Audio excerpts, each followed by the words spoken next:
नमस्कार दोस्तों, welcome to market. क्या लगता है आज के इस वीडियो में हम डिस्कस करेंगे निफ्टी और बैंक निफ्टी का ईओटी सेटअप क्या है और साथ में डिस्कस करेंगे इंट्राडे में कौन से लेवल के ऊपर बुलिश और किस लेवल के नीचे बेरिश देखना चाहिए। और as usual gold, silver, Fin Nifty और सेंसेक्स का भी लेवल देखेंगे, जिस लेवल के ऊपर यानी बुलिश और बेरिश कौन सा लेवल है उस पर भी हम बात करेंगे। साथ में ब्रेथ चार्ट, बिकॉज आज जो यानी लास्ट 2-3 दिन से हम ब्रेथ पे फोकस करते आ रहे हैं। क्यों? उसका रीजन आपको भी मालूम है। बिकॉज यहां पे मुझे जो दिख रहा है कि जो ब्रेथ है यानी मोर और लेस यानी मैक्सिमम सेक्टर का जो है एक्सट्रीम जोन में जा चुका है। और कल भी हमने डिस्कस किया था, इसलिए एवरी डे देखना जरूरी है कि क्या कहीं पे बेयरिश क्रॉसओवर तो नहीं हुआ है। अगर बेयरिश क्रॉसओवर होगा तो ये भी, तो इसलिए हम ब्रेथ भी देखेंगे, ऑल एसेट क्लास भी देखेंगे और साथ में एक आज जो है कुछ स्टॉक ऐसा दिखना यानी चाहेंगे जहां पे relative strength all time high पे है।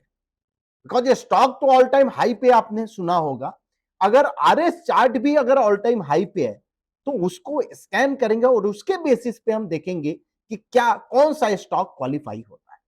तो सबसे पहले स्टार्ट करते हैं निफ्टी से। आज निफ्टी 18 पॉइंट नेगेटिव क्लोज दिया और bank Nifty 78 point positive close दिया। So short of flat closing है, साइडवेज मार्केट है। अब अगर ईओडी में क्या कुछ चेंजेस हुआ तो ईओडी में कुछ भी चेंजेस नहीं हुआ होगा। बिकॉज जब तक यहां पे कॉलम रिवर्सल अगर आप देखोगे तो 22,381 के नीचे जब तक क्लोज नहीं देता है तब तक कुछ भी चेंजेस नहीं होगा, एटलीस्ट क्लोजिंग बेसिस पे। तो अभी भी चार्ट सेटअप बुलिश है। बेयरिश 45 डिग्री ट्रेंड लाइन के ऊपर ब्रेकआउट दिया है और अगर ये ट्रेंड कंटिन्यू रहता है तो फर्स्ट जो 22,629 है। बट हाँ, यहां पे अभी भी डिस्पैरिटी बहुत ज्यादा हाई नहीं हुआ है, लेकिन एक पॉसिबिलिटी जो मुझे दिख रही है लुकिंग एट ब्रेथ कि एक टाइम करेक्शन, प्राइस करेक्शन तो एक बनता है, यानी पॉसिबिलिटी है। और उसके बाद अगर कोई ब्रेकआउट अगर मिलता है तो दैट विल बी इंटरेस्टिंग। सो ये निफ्टी 50 का ओवरऑल चार्ट सेटअप बुलिश है। बेरिश और बुलिश 45 डिग्री ट्रेंड लाइन के नीचे, यानी अगर जब तक प्राइस जो है शॉर्ट ऑफ 21,750 के नीचे नहीं क्लोज होता है तब तक बहुत ज्यादा यानी बेरिश नहीं होना चाहिए। और अगर फर्स्ट जो हिंट रहेगा, अगर प्राइस 22,000 के नीचे अगर क्लोज देता है तो फर्स्ट हिंट रहेगा कि भैया अब थोड़ा संभल के चलो, संभल के रहो, यानी बुलिश साइड। तो बट अभी भी ऊपर में है तो कोई ज्यादा अभी भी, सॉरी 22,000 नहीं, ये जो लेवल एक बार देख लेते हैं 21,800, नॉट 22,000। सो 21,800 के नीचे अब अगर सेटअप कब बेरिश हो जाएगा, यानी 22,000 के नीचे अगर क्लोज होता है तो सेटअप बेरिश हो जाएगा। बट यहां पे अगर उसके नीचे अगर आता है तो 100% पोल होगा जो कि उसका फॉलो थ्रू होगा। बट ये सब के कॉम्प्लिकेशन में नहीं जाकर सिंपल अगर हम बात करें अभी सेटअप क्या है तो बुलिश है। किधर ध्यान देना चाहिए तो बुलिश है, लेकिन ब्रेथ इंडिकेट कर रहा है कि थोड़ा फ्रेश पोजिशनल अवॉइड करना चाहिए। बट निफ्टी बैंक की बात करते हैं। अब निफ्टी बैंक एक बार देख लेते हैं। सो यहां पे 0.15% पे निफ्टी बैंक का देखते हैं। यहां जरूर अगर आप देख रहे होंगे तो प्राइस जो है एग्जिट एंकर पॉइंट पे क्लोज हुआ है, बेरिश 45 डिग्री ट्रेंड है। तो ये एक रेजिस्टेंस एरिया है, मेजर रेजिस्टेंस एरिया। अगर सस्टेन हो गया यानी 47,900 के ऊपर, यानी 48,000 के ऊपर अगर सस्टेन हो गया तो पॉसिबल एक मूव जो कि 1200 पॉइंट का आपको मिल सकता है। लेकिन वहां पे रिस्क रिवार्ड मुझे अफोर्डेबल नहीं दिख रहा है। बिकॉज अगर रिस्क की बात करें तो 46,500 का डबल बॉटम सेल है जो कि वहां एक रिस्क है।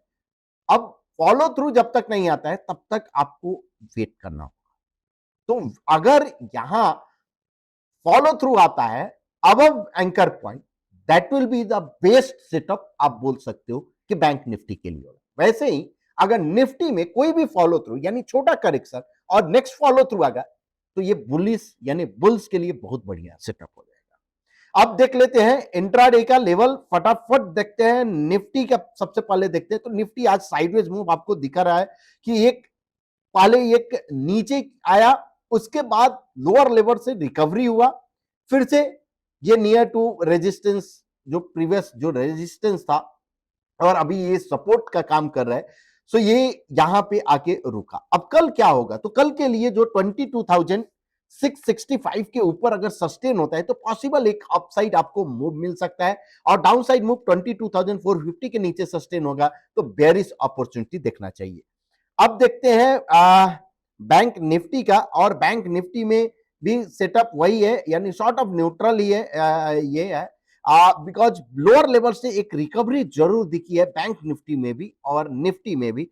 48,050 के ऊपर अगर सस्टेन होता है तो पॉसिबल बुलिश अपॉर्चुनिटी, और 47,777 के नीचे अगर सस्टेन होता है तो बेरिश अपॉर्चुनिटी दिखना चाहिए।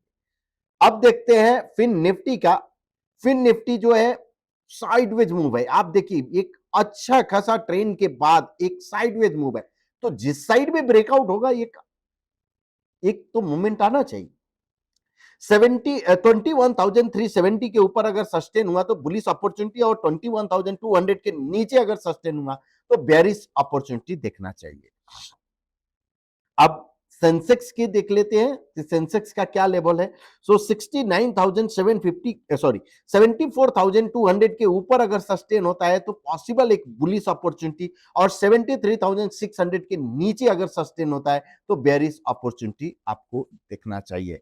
अब एमसीएक्स की बात करते हैं, और यहां पे गोल्ड की, गोल्ड क्लियर अपसाइड है। कल भी हमने बात किया था कि ये एक बुलिश अपॉर्चुनिटी दिख रहा है जो कि 69,000 के ऊपर, और यहां से ऑलमोस्ट 700 पॉइंट का मूव दिया वहां से भी, और अभी भी बुलिश है। बेरिश कहां देखना चाहिए, तो 68,800 के नीचे अगर सस्टेन होता है तो बेरिश अपॉर्चुनिटी देखना चाहिए। और अब अभी भी बुलिश है, लेकिन फ्रेश बुलिशनेस कहां पे देखना चाहिए, तो अगर प्राइस 69,750 के ऊपर अगर सस्टेन हुआ तो आपको फिर से यानी बुलिश अपॉर्चुनिटी हो सकता है, जो कि 70,594 तक जा सकता है। तो ये गोल्ड का रहा। अब सिल्वर की बात करते हैं, तो सिल्वर भी बुलिश है, but bullishness fresh more bullishness more momentum कहां पे आ सकता है, 78,235 के ऊपर अगर सस्टेन होता है तो इवन 235 नहीं 250 आप उसको पकड़ के चलो, 250 के ऊपर अगर सस्टेन होता है तो पॉसिबल बुलिश आपको अपॉर्चुनिटी मिलेगा, और 77,350 के नीचे अगर सस्टेन होता है तो बेरिश अपॉर्चुनिटी। अब ये रहा आपका गोल्ड सिल्वर के लेवल, फिन निफ्टी निफ्टी का। अब ओआई के हिसाब से क्या इंडिकेट कर रहा है, तो अभी भी 22,500 का जो कॉल ओआई है सबसे ज्यादा है, और 22,000 का पुट जो है ये यहां पे पुट ओआई सबसे ज्यादा। इसका मतलब 22,000 और 22,500 एक मेजर रेंज है, बट कल एक्सपायरी है और ये 4 अप्रैल का, तो यहां पे जरूर ये जो पुट जो है आपका जो दिख रहा है ये कुछ चेंजेस होगा। 22,500 जब तक ब्रेक नहीं करता है तब तक आपको यानी 22,550 स्पॉट में तब तक आपको शॉर्ट कवरिंग नहीं दिखेगा मेरे जो नजरिए से। और अगर प्राइस अगर सस्टेन 22,400 ब्रेक करेगा तो फिर 22,300 पे रुकेगा, 22,300 ब्रेक करेगा फिर 22,200, बिकॉज ये हर एक लेवल पे, बट ओवरऑल 22,000 है, तो ये 500 का तो रेंज नहीं रहेगा, लेकिन हाँ इस रेंज को जरूर कल मॉर्निंग में ये शिफ्ट हो जाएगा ओआई। तो कल मॉर्निंग में ये जरूर आप देखिए ऑप्स्टा पे जाकर कि ओआई का बैंड जो है किधर शिफ्ट हुआ है। 22,500 एक वॉल है जो कि रेजिस्टेंस, अब सपोर्ट का आपको दिख रहा है, अगर सपोर्ट के नजदीक आता है तो फिर बाउंस हो सकता है, रेजिस्टेंस के नजदीक फिर से ये डाउन साइड आ सकता है। ऑल एसेट क्लास क्या इंडिकेट कर रहे हैं, तो अभी भी ऑल एसेट क्लास कल जहां था सॉर्ट ऑफ उधर ही है, कुछ खास मोमेंटम नहीं हुआ है जो आरएस चार्ट पे।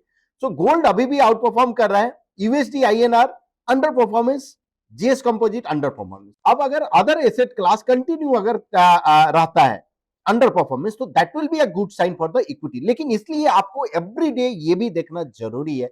अब देखते हैं ब्रेथ का क्या इंडिकेट कर रहा है, तो ब्रेथ X% देखेंगे, और यहां पे हम ऐप में गए और आरजोन यहां ब्रेथ पे रन किए ब्रेथ चार्ट निफ्टी 50 का, तो स्कैन के बाद ये अपना समझ आया। यस जो करंट है 76 78 70, तो यस आज थोड़ा ब्रेथ जरूर डाउन हुआ है, कूल ऑफ हुआ है, बट अभी भी बेरिश क्रॉसओवर नहीं हुआ है दोस्तों, अगर आपको ध्यान में बेरिश क्रॉसओवर जब तक ये 72 73 के यानी 75 के नीचे अगर जाता है, क्या लेवल है 73 के नीचे अगर जाता है तो बेरिश क्रॉसओवर होगा, और फिर थोड़ा सा कॉशियस अप्रोच लेना चाहिए, तो इस पे नजर रखिए। अभी भी एक्सट्रीम जोन में जरूर है। सो टाइम करेक्शन, प्राइस करेक्शन हो सकता है। अब निफ्टी 450 का भी हम एक बार ब्रेथ देखते हैं और निफ्टी 500 से कंपेयर करते हैं कि क्या वहां पे ब्रॉडर मार्केट में क्या हो रहा है, और निफ्टी 500 को माइनस 50 को माइनस किया और 450 का ब्रेथ देखते हैं। तो एक बार स्कैन हो जाता है और फिर देखते हैं कि क्या लेवल। अब यहाँ 450 का भी अगर आप चार्ट देखो तो ब्रेथ जो है 92, 90, 93, ओह यहाँ पे 93.34 और 92.90, उसके बाद 88।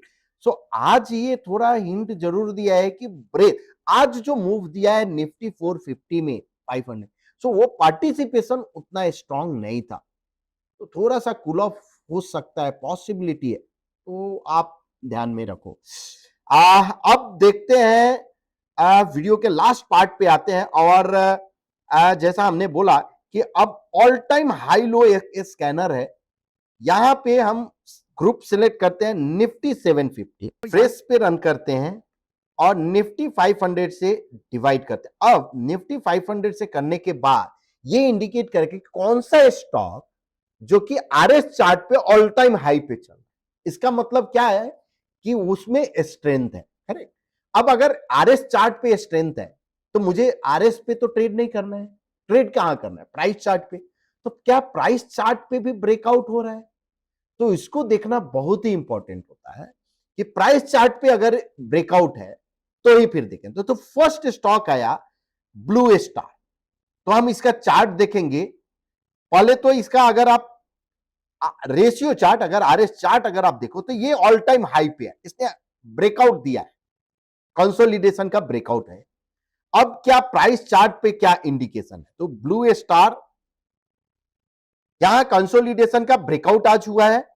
अगर 1% का अगर आप देखो तो यहां पे भी ये sort of buy sell buy bullish broadening है, तो थोड़ा मोमेंटम तो हो सकता है कि पॉसिबल है। अपसाइड काउंट 1830 का है, पैटर्न फेलियर लेवल है बिलो 1229, तो इस पे आप नजर रख सकते हो blue star company. Overall chart setup मुझे बहुत ही अट्रैक्टिव दिख रहा है। 3% का भी चार्ट देखो, 1% और 0.25%, बट बुलिश ब्रॉडनिंग का अगर फॉलो थ्रू मिल जाता है ना तो दैट विल बी इंटरेस्टिंग। और ये अपसाइड काउंट अगर इस कॉलम से भी अगर शॉर्ट टर्म यानी 1437 तो शॉर्ट टर्म में दिख रहा है। पैटर्न फेलियर लेवल वही जो हमने डिस्कस किया वही आप पैटर्न फेलियर लेवल है, तो इस पे आप नजर रखिए बिकॉज आरएस पे ये out performer all time high है ब्रेकआउट। नेक्स्ट इज बीएसई, और बीएसई स्टॉक आपको याद होगा हमने लास्ट यानी कितने मल्टीपल वीडियो में हमने कवर भी किया है कि बीएसई पे आप ध्यान रखिए। और यहां पे ये कंसोलिडेशन का ब्रेकआउट हुआ है। अगर आप देखो यहां दिसंबर से लेकर अभी तक ऑलमोस्ट 3 to 4 मंथ का कंसोलिडेशन था, उसके बाद ब्रेकआउट हुआ है। All time high RS chart है। हाँ, रिस्क रिवार्ड फेवरेबल नहीं है बिकॉज अफोर्डेबल नहीं दिख रहा है। अगर कोई भी फॉलो थ्रू अगर यहां पे मिलता है यानी एक छोटा करेक्शन उसके बाद double top by, that will be interesting, इसलिए आपको बीएसई पे नजर रखना चाहिए। अनदर स्टॉक नोवामा,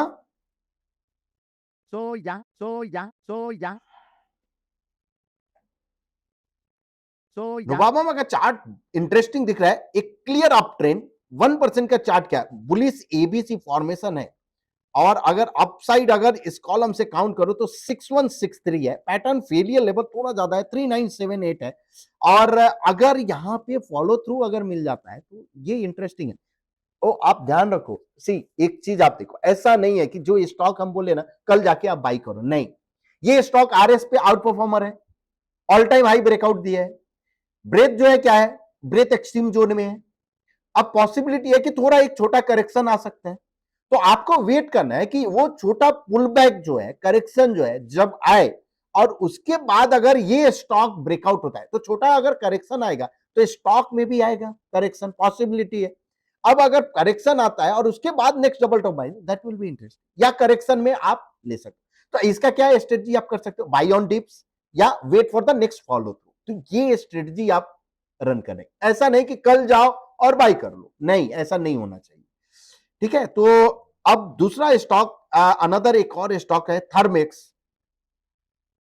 सो थर्मेक्स की अगर हम बात करें तो ये भी एक इंटरेस्टिंग है और 1%, 3% सभी हायर टाइम फ्रेम पे। अब यहाँ पे रिस्क रिवार्ड फेवरेबल नहीं है, लेकिन आरएस चार्ट पे इंटरेस्टिंग है, तो wait for the next follow through या बाई ऑन डिप्स, ये एक स्ट्रेटजी कर सकते हैं। अब बाई ऑन डिप जो है ना, ये थोड़ा कहीं ना कहीं सब्जेक्टिव है। इसको कैसे ऑब्जेक्टिव आप बना सकते हैं? पॉइंट एंड फिगर में आप ये सोचो ऑब्जेक्टिव कैसे बना सकते हैं। क्या होता है कि जब कॉलम ऑफ ओ में आता है, एक करेक्शन होता है, और फिर जब कॉलम रिवर्सल होता है ना, सीआर वैल्यू जिसको हम लोग बोलते हैं, अगर कमेंट्री में आप देखते हो सीआर वैल्यू, यानी when column of O turn into column of X, so वहां पे आप एंटर कर सकते हो विथ मिनिमम स्टॉप लॉस, यानी स्मॉल, है ना। सो ये एक मेथड होता है कि कैसे आपको लेना है, स्टॉक कैसे सिलेक्ट करना है हमने बताया, और यानी कैसे उसको ट्रेडेबल कैसे है, क्या है, ट्रेडेबल है या नहीं, तो ये भी आपका हमने कवर किया। एक कमेंट आया था लास्ट की वीडियो में कि अदानी पावर सर आप थोड़ा व्यू बताइए कि अपर सर्किट लग रहा है। तो आप देखो अदानी पावर, अगर हम स्टॉक अगर आप देखोगे तो ये एक 0.25% के चार्ट पे ये एक कंसोलिडेशन कब से, यानी दिसंबर से लेकर अभी तक का कंसोलिडेशन का ब्रेकआउट हुआ है। ब्रेकआउट यहां पे कंसोलिडेशन का ब्रेकआउट है। ये कॉलम से आपका अपसाइड काउंट भी पॉसिबल है, जो कि 725 और 939 का है। बट करंट सिनारियो में अगर रिस्क जो है मेरा क्या है, 510 यानी 100 रुपीज का है। तो क्या आप अपने आप से पूछिए कि क्या हम 100 रुपीज का रिस्क ले सकते हैं? अगर आपको लगता है कि हाँ मेरे लिए अफोर्डेबल है 100 रुपीज रिस्क, देन आप लीजिए। आपको लगता है कि नहीं मेरे लिए रिस्क अफोर्डेबल नहीं, तो wait for the next follow through, भले ही वो ऊपर जाना है, wait for the next follow through.